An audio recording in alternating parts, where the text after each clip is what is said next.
Picture two diplomats sitting across from each other at a table somewhere in the Netherlands in 1986. There are papers, pens, official seals, the standard apparatus of international agreements. The occasion is the formal end of hostilities between the Netherlands and the Isles of Scilly, a tiny archipelago off the southwestern tip of England containing a handful of small islands, approximately 2,200 residents, and no military capacity whatsoever. The war being ended had technically begun in 1651, 335 years. No battles were fought, not a single shot was fired across those 3 centuries. No casualties occurred. The Dutch had simply forgotten to sign a peace treaty after the conflict began, and the Isles of Scilly, sitting there in the Atlantic being picturesque and growing flowers and being generally unaware that they were technically at war with a major European naval power, had presumably gotten on with things. When the peace was finally formalized, the mayor of Scilly reportedly joked that the islanders could finally sleep soundly, now that the threat of Dutch invasion was lifted. The Dutch ambassador, to his credit, appears to have laughed. This is a charming story about the longest technically declared war in recorded history. And it raises a question that sounds straightforward, but becomes increasingly fascinating the further you pursue it. What actually was the longest war humans ever fought? And the answer depends enormously on how you define war, which turns out to be one of the more philosophically interesting questions in all of military history. The Scilly Islands War is delightful, but disqualified from serious contention on the obvious grounds that it involved no actual fighting. To find the genuine longest conflicts in human history, you need to examine what war actually means as a category, because the answer changes dramatically depending on whether you define it by duration of formal declared hostilities, duration of continuous active combat, duration of a recurring conflict between the same parties, or duration of a broader strategic struggle between civilizations or peoples. Each definition yields different answers. Each answer is interesting in different ways. And taken together, they tell a remarkable story about human persistence, institutional memory, the deep structures of geopolitical conflict, and the extraordinary capacity of organized human societies to maintain hostility across timescales that dwarf individual human lifespans. Start with the longest formally declared wars that involved consistent, active military engagement. The Punic Wars between Rome and Carthage are sometimes cited as a single extended conflict rather than 3 separate wars. And if you take that view, the Roman-Carthaginian conflict spanned from 264 BCE to 146 BCE, roughly 118 years. The 3 phases of the conflict were separated by periods of nominal peace, but the underlying strategic competition between the 2 Mediterranean powers never truly resolved until Carthage was razed to the ground and its population killed or enslaved in 146 BCE. Rome's absolute determination to eliminate Carthage as a competitor, expressed in the legendary phrase attributed to Cato the Elder that Carthage must be destroyed, reflects a conflict that was experienced by the Romans themselves as a single existential struggle conducted across generations. The Byzantine-Ottoman conflict is another candidate for extended consideration. The Byzantine Empire and its various Turkish opponents, including the Seljuks before the Ottomans, engaged in what was effectively continuous warfare from the 11th century through the fall of Constantinople in 1453. That's approximately 4 centuries of recurring warfare that, while punctuated by treaties and periods of reduced hostility, maintained a consistent strategic character. The gradual Ottoman encirclement and eventual absorption of the diminishing Byzantine state. The participants themselves would have understood this as phases of an ongoing struggle rather than a series of unrelated conflicts. But both of these are dwarfed by the candidate that most historians of the Reconquista would advance. The Reconquista, the Christian reconquest of the Iberian Peninsula from Muslim rule, lasted, depending on your starting and ending dates, approximately 781 years. From the Battle of Covadonga in 722 CE, where the Visigothic nobleman Pelayo defeated a Muslim force in the mountains of Asturias and established the first Christian kingdom of the post-Islamic conquest Iberia, to the fall of Granada in 1492, when the last Muslim ruler, Boabdil, surrendered his keys to Ferdinand and Isabella, The conflict that reshaped the entire Iberian Peninsula ran for nearly 8 centuries. To appreciate what 781 years means as a time frame for a conflict, consider the entire modern period, from Columbus's voyage in 1492 to the present, is shorter than the Reconquista. The United States has existed for less than a third of the Reconquista's duration. From the perspective of anyone alive during its middle centuries, the conflict had always existed, and would presumably always continue to exist. It was simply the permanent geopolitical reality of Iberian life across dozens of generations. The Reconquista was not a single sustained military campaign in the modern sense. It was a recurring series of wars, campaigns, conquests, and reconquests between Christian kingdoms in the north and Muslim taifas in the south, punctuated by lengthy periods of coexistence, trade, cultural exchange, and occasional alliance between Christian and Muslim rulers against common enemies. The period known as the convivencia, the coexistence, particularly in cities like Toledo, Cordoba, and Seville, produced one of the most remarkable multicultural intellectual environments in medieval history, where Christian, Muslim, and Jewish scholars worked in proximity and translated texts across languages in ways that transmitted ancient Greek knowledge to medieval Europe and sparked the chain of events leading to the Renaissance. And yet the overarching trajectory was consistent across those 8 centuries. The gradual southward expansion of Christian political control across Iberia at the expense of Muslim rule, driven by a combination of religious motivation, dynastic ambition, population growth in the north, and the political fragmentation of Muslim Spain following the collapse of the Caliphate of Cordoba in 1031. The scale of what was accomplished in 781 years is staggering. The Iberian Peninsula transformed from a territory almost entirely under Muslim control in 722 to one with a single remaining Muslim kingdom in 1492.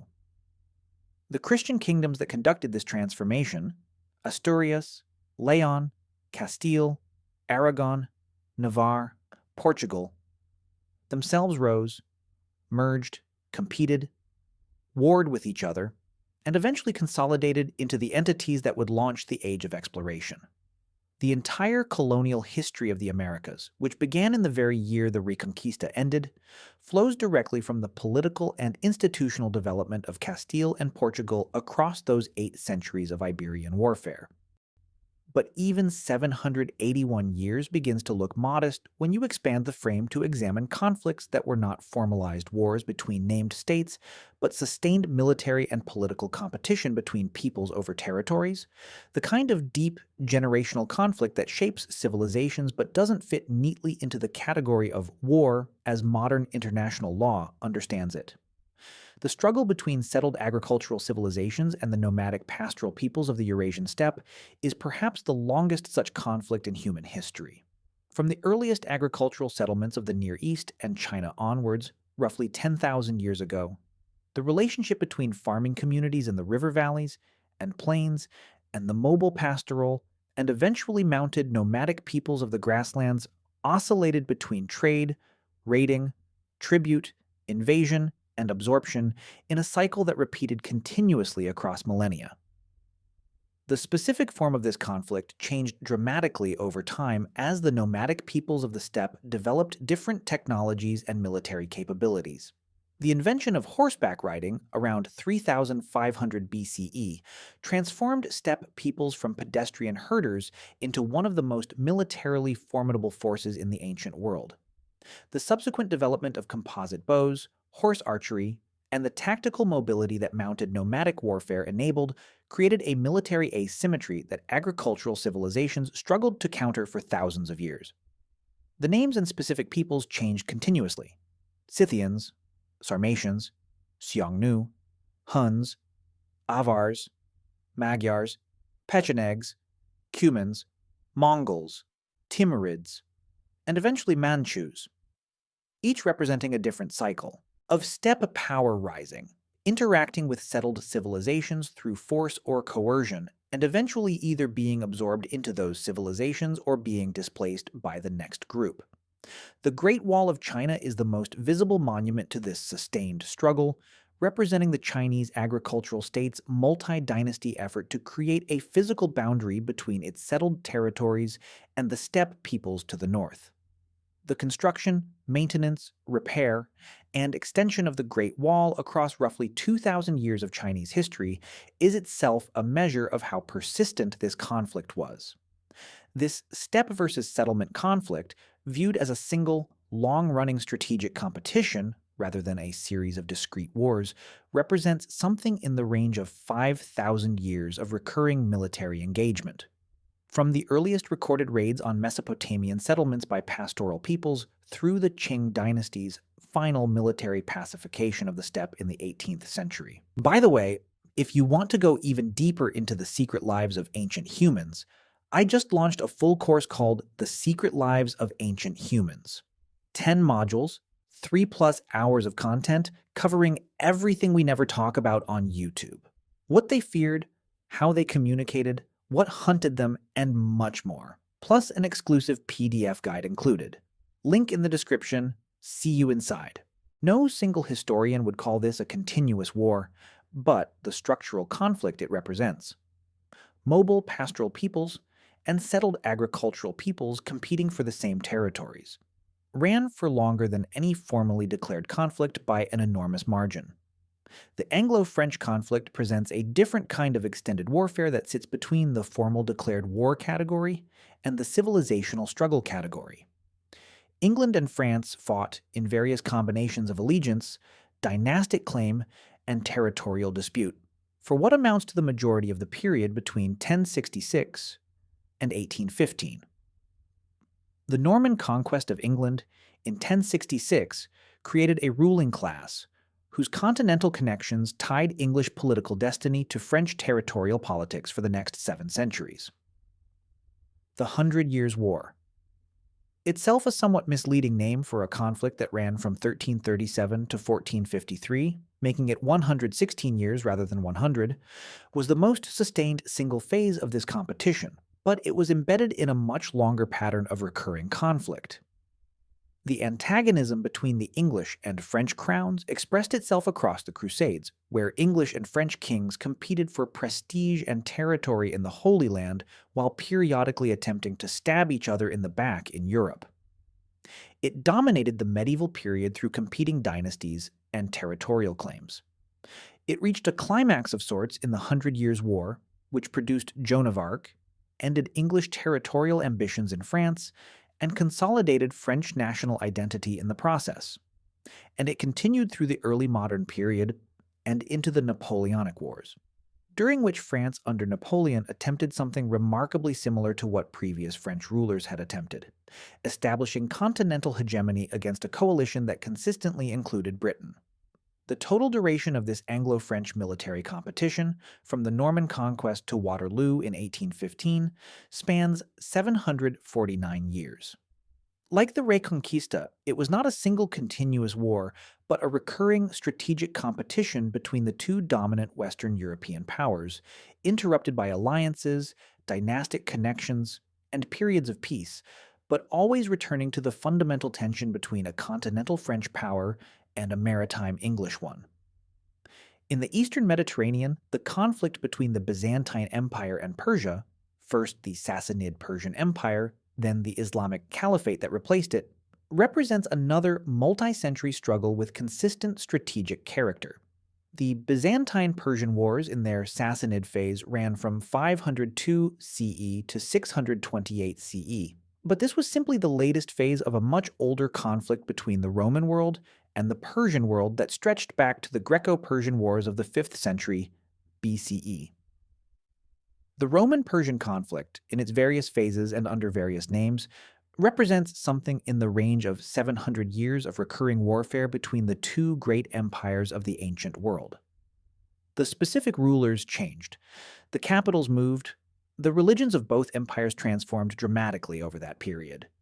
But the strategic competition for control of the Levant, Mesopotamia, and Anatolia remained remarkably consistent.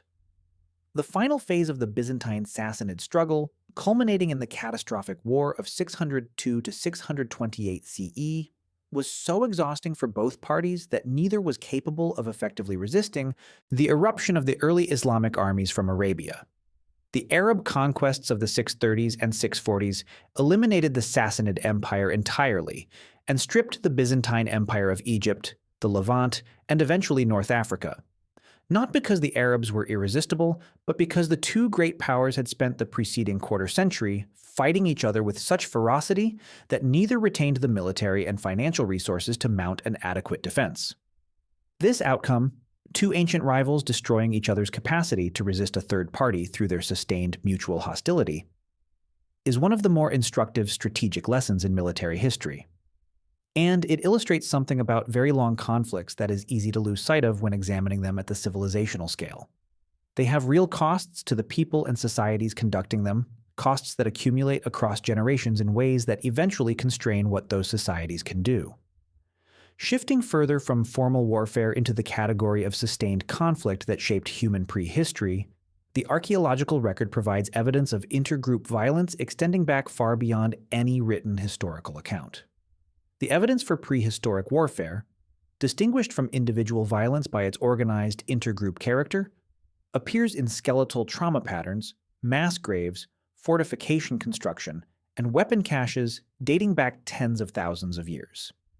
A site at Natarok in Kenya, dated to approximately 10,000 years ago, contains the remains of at least 27 individuals showing evidence of violent death consistent with a massacre, projectile wounds, blunt force trauma, bound limbs. This is a snapshot of a single violent event, but the broader pattern of such evidence across multiple prehistoric sites suggests that intergroup violence was a recurring feature of human social life, long before agriculture and states. The transition to settled agricultural communities did not reduce intergroup violence and may have increased it, creating defensible territories, storable surpluses worth raiding, and population concentrations that made sustained organized conflict between groups more frequent and more lethal. The archaeological signature of the Neolithic period, the time during which agriculture spread across Europe, Asia, and other regions, includes evidence of mass violence that suggests recurring intercommunity warfare as a feature of the period. This is not to say that prehistoric humans were engaged in continuous warfare. The evidence points to recurring cycles of violence and relative peace, with considerable variation between regions and periods. But the pattern of intergroup conflict, groups of humans competing with other groups of humans over territory, resources, and status, appears continuous across the archaeological record in ways that predate any formal concept of war by tens of thousands of years.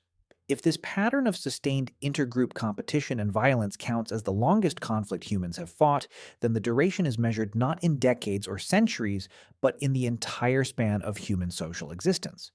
Roughly 200,000 years, at minimum, and probably considerably longer if you include the pre-sapiens hominins who show similar evidence of intergroup violence. There's a particular conflict that deserves individual examination because it uniquely straddles the boundary between formal recorded war and the deep structural conflict discussed above, the Arauco War in South America.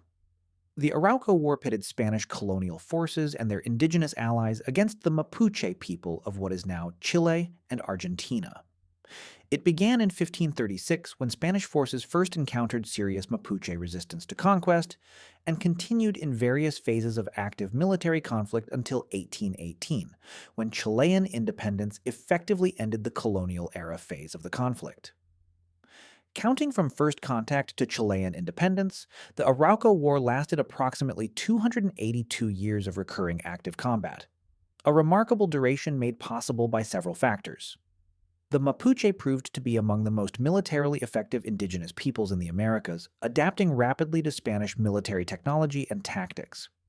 Within a generation of first contact, Mapuche warriors had incorporated horses, metal weapons, and modifications of Spanish military organization into their own fighting methods.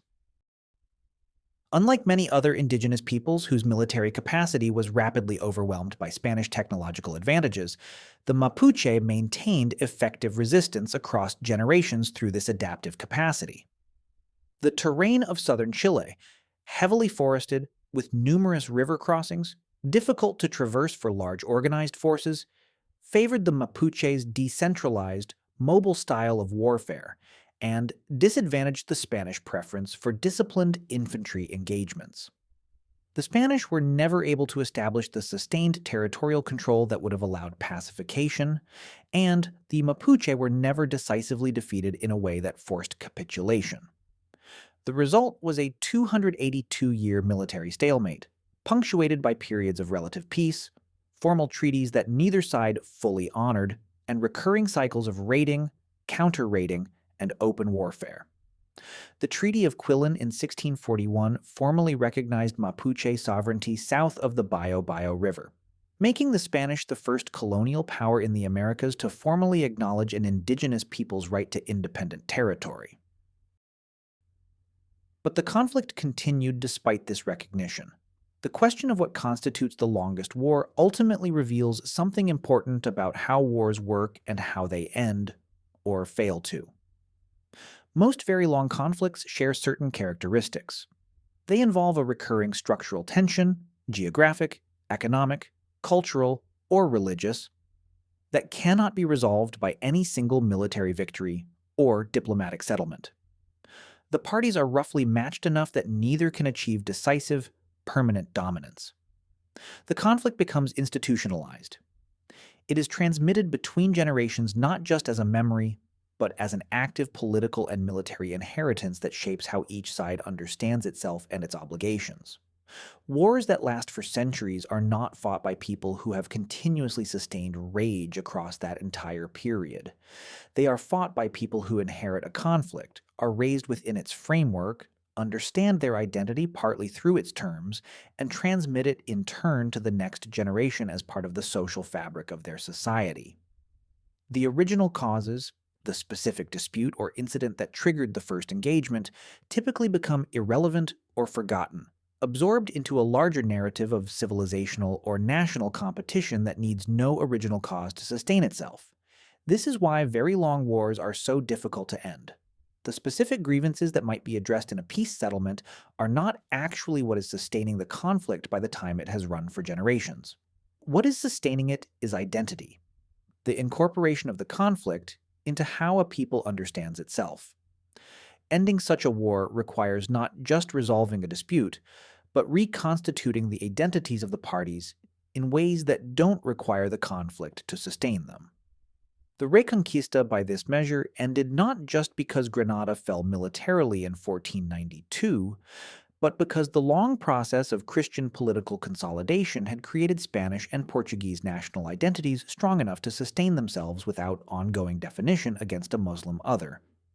The energy that had organized Iberian Christian civilization for 8 centuries redirected almost immediately into oceanic exploration and colonial conquest.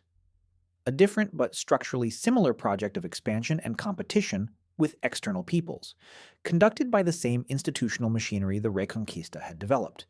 The steppe versus settlement conflict ended not with a decisive battle, but with the technological obsolescence of steppe military power in the face of firearms, and the gradual absorption of steppe peoples into the administrative structures of the Russian, Chinese, and Ottoman empires. The military advantage that had made nomadic cavalry so formidable for 5,000 years evaporated within a few centuries of gunpowder's widespread adoption. The longest structural conflict in human history ended not with a peace treaty, but with a technology. Which brings us back to those 2 diplomats in the Netherlands in 1986, formally ending a 335-year war that nobody had noticed was ongoing. The document they signed was, in the grand scheme of human military history, a charming footnote, the bureaucratic resolution of a conflict so minor and so forgotten, that its ending required a local historian to notice the missing paperwork and prompt the formal ceremony.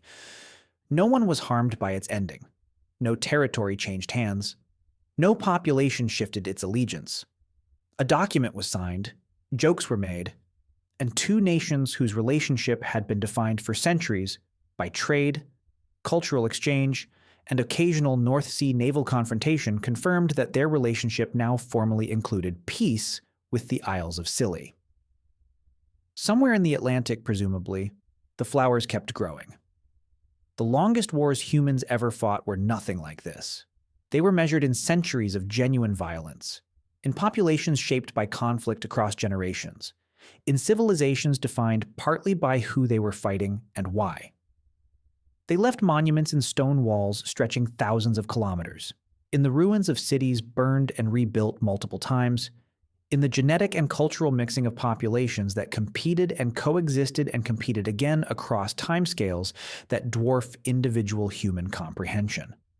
We are still living in the aftermath of all of them.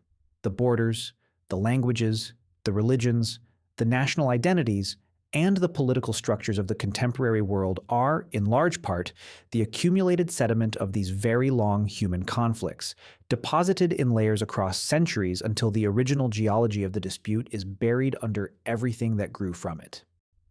That is what the longest wars humans ever fought actually were. Not just military events, but civilizational processes that shaped the world we inherited, conducted by people who had no idea what they were creating for reasons that evolved continuously across the generations of their fighting. The Dutch and the Scilly Islands got off easy.